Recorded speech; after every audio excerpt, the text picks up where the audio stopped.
I'm with Alison Murphy, the architect of this project. Thank you so much for joining me, Alison. Okay. And you're here really going to share a few tips on how to choose an architect, which is actually quite a difficult thing to do. Anybody watching this programme, what should they think of first? You know, how does one find an architect? I think if you can ask friends and ask around and perhaps get somebody through recommendation, that's always a good idea. But if you don't know of anybody at all, then maybe you would want to go onto the RIBA website and have a look and get a name from there. Somebody local or somebody who, you know, designs in the style that you want to build in.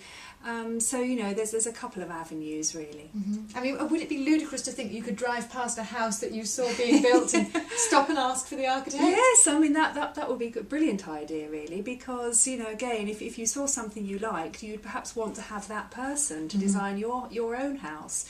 So I think that is really important, that you get somebody that that may be recommended, which is always a good thing, and also somebody who perhaps designs in the style that you want to build in.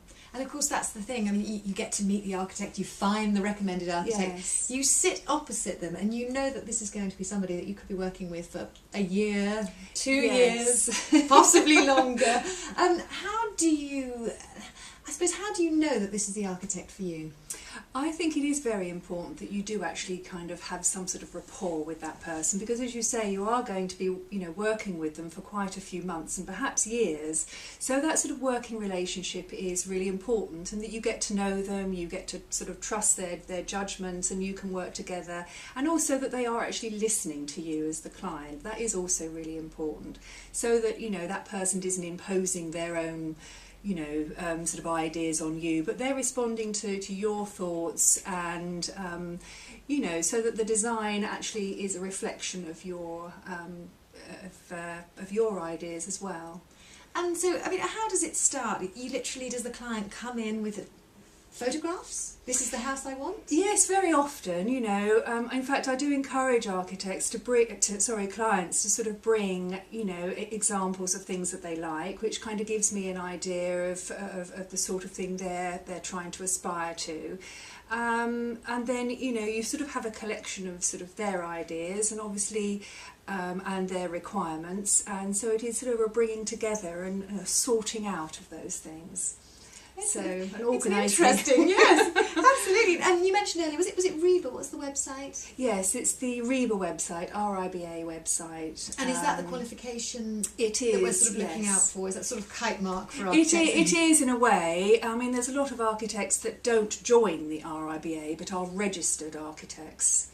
So there's another sort of organisation called ARB, Architects Registration Board. So, you know, my recommendation would be that you get somebody that's either registered or a member of the RIBA. And how does it work in terms of payment structure?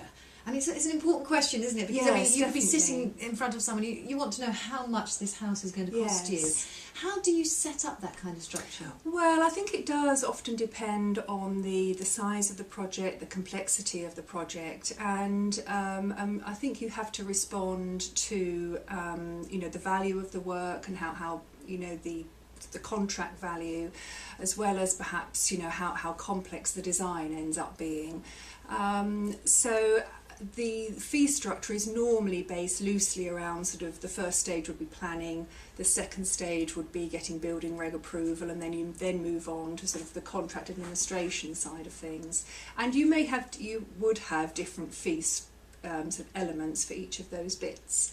So, you know, the planning, for instance, you may do on a lump sum basis, and the building regulation side of things you may do on a percentage of what you think it's going to cost. Right. So, you know, each stage might be on a slightly different fee structure, but it's always better if you can to sort of agree all of those fees at the beginning. Yes. So that, you know, everybody knows where they stand, and, you know, you just sort of carry on having established the basis at the beginning. I think that's probably the best tip of this whole interview, really, isn't it? Because things can get awkward, yes. It can get nasty.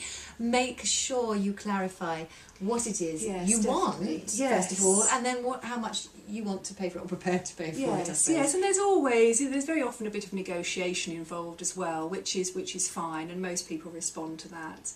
You know, so I think that's fine. That's the top tip. And just before you go, because I know you're very, very busy, in terms of this project, what's been your favourite bit so far?